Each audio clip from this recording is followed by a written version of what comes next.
The courtroom buzzed that Tuesday morning, filled with the hum of whispers and the weight of anticipation. From across the aisle, I could practically feel Brenda Carmichael's smug confidence radiating like cheap perfume. She sat there in her signature power suit, lips pursed into that self-satisfied smirk I'd come to know too well, whispering to her lawyer as if the verdict had already been written in her favor. The ever-righteous HOA president, ready to put the stubborn ranch owner in his place. At least that's what she thought, until Judge Harrison called the court to order and asked if I had legal representation. I rose slowly, adjusting my tie with deliberate calm. "Your Honor," I said evenly, "I'll be representing myself." Brenda's lawyer, a young, overconfident fellow named Jason Bradley, actually let out a small smirk, as if he'd just won the lottery. Poor kid. He had no idea the storm he'd just walked into. "Very well," Judge Harrison said, arching a brow. "Please state your qualifications for the record." I cleared my throat. Robert Sterling, retired attorney, 35 years with Sterling and Associates. Specialized in property law and civil litigation. Member of the State Bar since 1987. The smirk slid right off Bradley's face, while Brenda's jaw dropped open before she quickly snapped it shut. Life out on Pinecrest Ranch was supposed to be peaceful. After decades of courtroom brawls and corporate showdowns, I'd bought that 100-acre spread precisely for its solitude. No neighbors for miles, no HOA nonsense, just me, my horses, and the occasional weekend visit from my grandkids. The ranch had been in the Bennett family for 3 generations before I purchased it, and old Arthur Bennett had been crystal clear when we signed the papers. This land had never been part of any homeowners association. The nearest subdivision, Maple Grove Estates, sat 2 miles away, separated by county land and my property line. For the first year, everything was perfect. Quiet mornings, open skies, and no one telling me what color to paint my barn. Then Brenda Carmichael got herself elected HOA president. Our first run-on happened on a crisp October morning. I was out repairing a section of fence when a white Lexus SUV rolled up to my gate. Out stepped a woman in her 50s, hair perfectly highlighted and styled. Clipboard in hand, the picture of suburban authority. "Excuse me?" she called out, in that clipped tone of someone who expects the world to stop when she speaks. "I need to talk to you about community trail access." I set down my hammer and walked over, keeping the gate between us. "Can I help you?" "I'm Brenda Carmichael," she declared, president of the Maple Grove Estates HOA. She said it like it was supposed to impress me. "We're implementing a new community trail system, and we need to establish an easement through your property to connect to the county hiking paths." I almost laughed. "Ma'am, this is private property. It's not part of your HOA." Her smile tightened. "Well, that's what we need to discuss.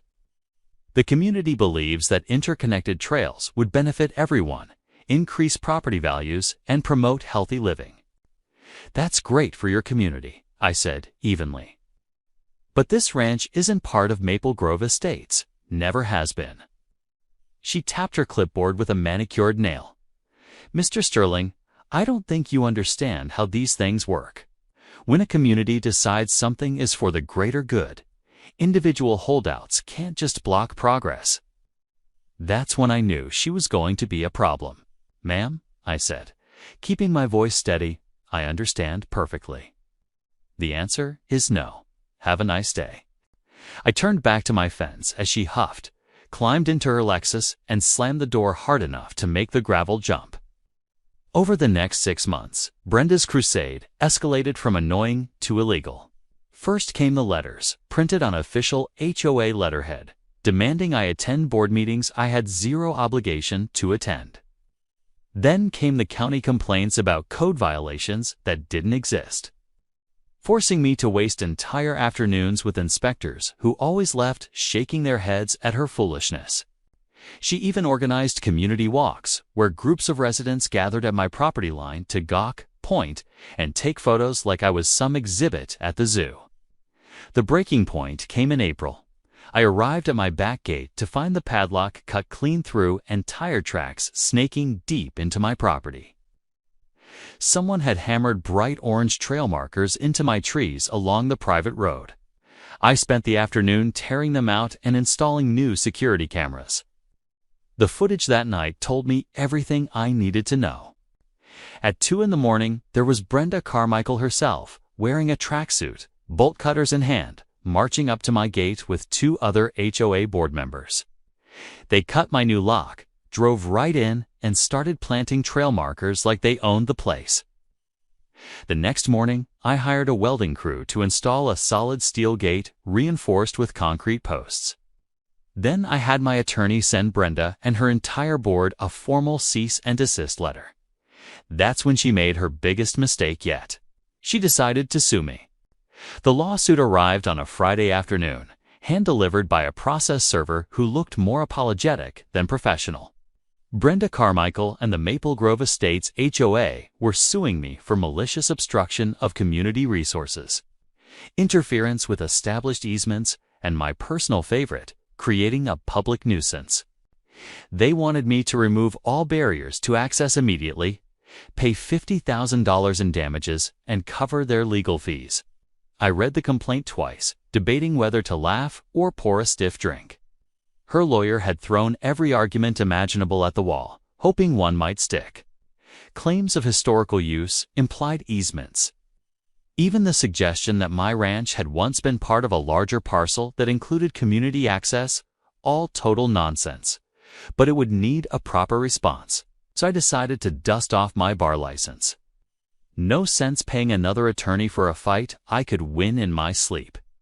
I filed my answer to the complaint, denying every charge, and countered with my own claims for trespassing, harassment, and defamation.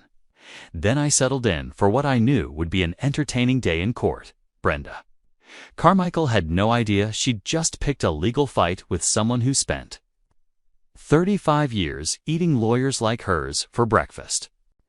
That's how we ended up here on that crowded Tuesday morning. Brenda strutted into court, flanked by her entourage. Her attorney, 2 HOA board members, and someone scribbling furiously for the neighborhood newsletter. She even wore her little HOA president lapel pin as if it carried legal authority. Judge Harrison, a no-nonsense woman in her 60s, whom I'd appeared before countless times in my career, took her seat, and I couldn't help but smile. She didn't recognize me right away. 5 years had passed since my retirement. But when I stated my credentials, I saw the flicker of realization cross Judge Harrison's face. "Mr. Sterling," she said with a faint nod, "welcome back to my courtroom." Brenda's lawyer, young Jason Bradley, jumped to his feet for the opening statement. The kid had enthusiasm, I'll give him that, but his words were all show and no foundation. He waved his hands dramatically, pacing like he was auditioning for a courtroom drama, spinning a tale of an antisocial recluse, me, selfishly blocking innocent families from enjoying nature. According to him, the trails had existed for decades. My property was holding the entire community hostage, and Brenda Carmichael was a selfless leader just trying to serve the people. When my turn came, I didn't bother with theatrics. I spoke plainly. "Your Honor, I have here the original deed to my property from 1952, the official survey from my purchase in 2021, and sworn affidavits from the previous 3 owners, covering more than 60 years of ownership. At no time has any easement ever existed on this land. At no time has it been part of any HOA, and at no time has there been public access of any kind." I placed each document carefully on the table, one by one, as Bradley's confident smile faltered. "Furthermore," I continued, pulling out a manila folder, "I have security footage showing Ms. Carmichael personally trespassing on my property on no fewer than 6 separate occasions. Cutting locks, driving past my gates, and installing unauthorized trail markers." I handed the judge several printed stills.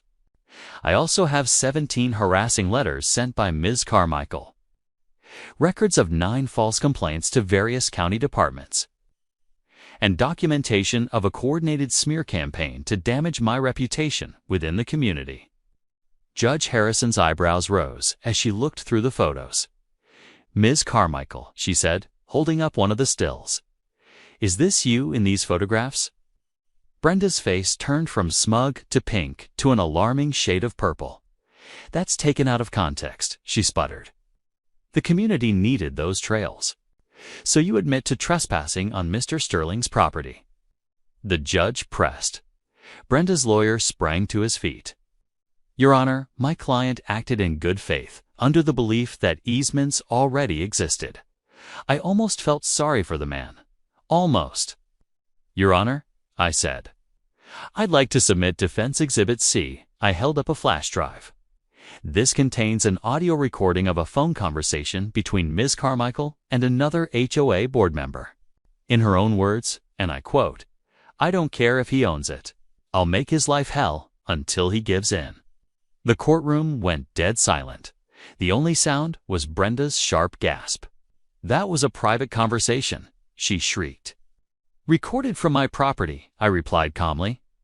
"Your voice carried over my fence during one of your organized gatherings. Single-party consent state. Your Honor, completely legal." Bradley tried to recover, mumbling about community benefit and the greater good, but the damage was done. Judge Harrison had heard enough. "Counselor," she said sharply, "does your client have any evidence of an easement? Any document whatsoever proving these claims?" Bradley's papers fluttered as he searched desperately. "We're still reviewing historical records, Your Honor." "So that's a no," Judge Harrison said flatly. She turned to me. "Mr. Sterling, do you wish to proceed with your counterclaims?" "Yes, Your Honor." "I'm seeking damages for trespass, reimbursement of legal fees, and a permanent restraining order preventing Ms. Carmichael and any member of the Maple Grove Estates, HOA from entering my property." Brenda shot to her feet. "You can't do this. I'm the HOA president. I have authority." Judge Harrison's gavel cracked down like thunder. "Ms. Carmichael, you will remain seated and silent, or I will hold you in contempt." The courtroom went still again. The judge turned back to me. "Mr. Sterling, your evidence is thorough and credible. I'm inclined to grant summary judgment in your favor on all counts." Bradley made one last desperate plea. "Your Honor, we request a continuance to gather additional evidence." "Denied," the judge said firmly. "I've seen more than enough." Over the next 20 minutes, Judge Harrison methodically dismantled every one of Brenda's claims. One by one, she cited the lack of proof, the fabricated arguments, and the harassment documented in my exhibits. By the time she finished, the ruling was devastating for Brenda. All her claims were dismissed with prejudice, meaning she could never bring them back. The judge also granted my entire countersuit. Brenda Carmichael was ordered to pay $15,000 in damages for trespass, plus my legal fees, which I generously calculated at only $5,000, though it could have been much higher, and a permanent restraining order requiring her to stay at least 500 feet away from my property. But Judge Harrison wasn't finished. "Ms. Carmichael," she said sternly, "your behavior in this case has been appalling. You've abused your position, harassed a law-abiding property owner, and wasted this court's time with frivolous litigation." Then she turned to Bradley. "Counselor, I strongly suggest you revisit the State Bar's rules on due diligence before filing any future lawsuits. Consider this your warning." And then came the knockout blow. "I'm also forwarding this case to the District Attorney's Office for potential criminal trespass charges," Judge Harrison announced. "And I'll be sending a copy of this ruling to the Maple Grove Estates HOA Board with a strong recommendation they review their leadership." Brenda's face crumpled. "I was only trying to help the community," she wailed. "No, Ms. Carmichael," the judge said coldly. "You were trying to bully someone into giving you what you wanted. There's a difference." When the gavel fell, it was over. As we left the courtroom, Brenda was instantly surrounded by angry HOA board members who'd been watching from the gallery. I caught snippets of furious whispers, talks of emergency meetings, resignations, and votes of no confidence. Bradley slunk away without so much as a glance in her direction. 3 days later, a certified letter arrived in my mailbox. The Maple Grove Estates HOA had voted unanimously to remove Brenda Carmichael from her position and permanently ban her from holding any leadership role within their organization. The district attorney moved forward with the trespassing case. 2 months later, Brenda pleaded guilty to misdemeanor trespass, earning herself 12 months probation and 500 hours of community service, specifically barred from any HOA involvement. But the best part came 6 months after. That the state law school invited me to be the keynote speaker for their continuing education series on property law and civil litigation. My topic? When Karens Attack, a case study in HOA overreach. I used our entire case as the centerpiece, complete with security footage and official court transcripts. The lecture went viral across legal education websites. Brenda's legacy wasn't the connected trail system she'd dreamed of. It was as a cautionary tale taught to every new law student about the perils of abusing authority and underestimating your opponent. Word eventually reached me that she'd sold her Maple Grove Estates home at a heavy loss and moved out of state. The new HOA board sent me a formal apology letter and, amusingly, a fruit basket. As for the $20,000 in damages and fees she paid me, I donated every penny to a legal aid foundation that helps homeowners fight abusive HOAs. They named their new conference room the Carmichael Warning Room. The irony wasn't lost on anyone. Last I heard, Brenda was working as a receptionist at a small real estate office 3 states away. Her dreams of HOA power buried beneath the weight of a restraining order, a criminal record, and the kind of legal defeat that echoes forever.